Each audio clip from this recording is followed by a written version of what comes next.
day, another vlog.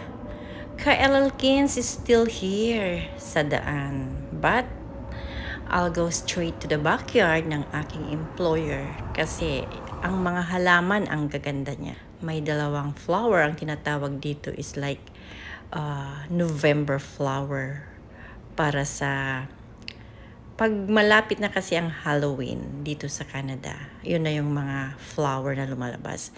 But dito sa backyard, this is a backyard. We call this in the Philippines Encantadora, but here is Zinnia. Ang gaganda kaya ang babangon nila. Minsan pag umaga, hindi kasi maaga eh. Pag yung mga 8, ang daming mga butterflies dito. Pero right now, kunti na kasi 10:30 AM na. Tumingin lang, nagdilig lang saglit. Nagdidilig din ako paminsan-minsan. Pag hindi na i-on yung sprinkler water nila, ayan, dito ako. Actually, ilang araw na lang fall na. Today is Biyernes, sa Linggo. September 22, I think, last day of summer. Or, I think Sabado is the last day of summer. September 21, and then September 22, Sunday is the first day of fall. Look at the trees.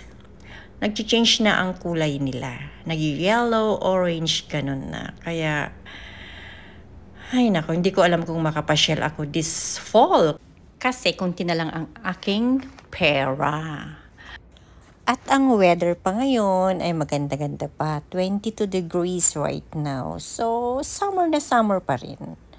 Ay, pasok na nga sa loob ng bahay.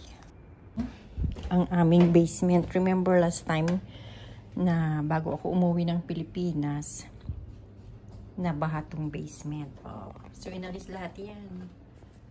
So, ang aming basement hindi na namin ginagamit. Ito siya. Naka-cover lahat. Kasi nabasa. Some are like totally nabasa. So, inalis lahat nila. Kasi yung wood dati dito, ang ginawa nila, inalis. Pati yung mga, yan, lahat. So, hanggang ngayon, more than a month na, hindi pa binabalikan. Ang maganda, insurance ang magbabayad, hindi ang amo ko. Pero pag insurance kasi, hindi mo mapadali. Dahil marami daw silang ginagawa. I feel so bad. Gusto ng alaga kong bunso na matapos na. Kasi mag-birthday siya this coming October.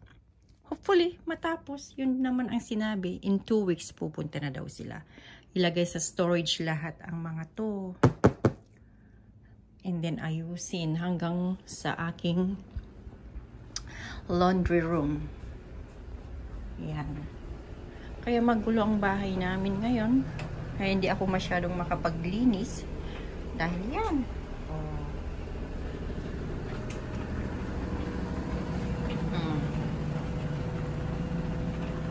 Ay, buhay.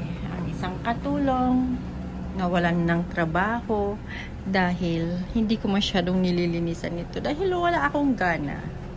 Winawalisan ko lang or nagbabacuum lang ako pag dusty. Ayan ang aking basement. So, yung mga flowers sa labas, actually, pinadry din namin dito sa loob. Ang daming ganito, hydrangea. Ayan. Another one is here. Dry na rin siya. Nilalagyan pa rin namin ng water. But actually, in few days to, alisin na lang namin yung water. And then, ganito na yan. Kahit 1 taon na yan na nandyan. Ganyan pa rin. So, this is bluish, pinkish, and purplishes. Yan. Hydrangea.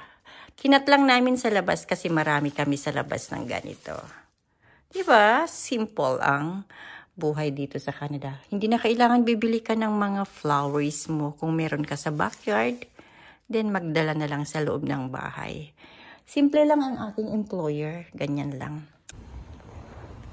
So, time to go home. At ito na naman.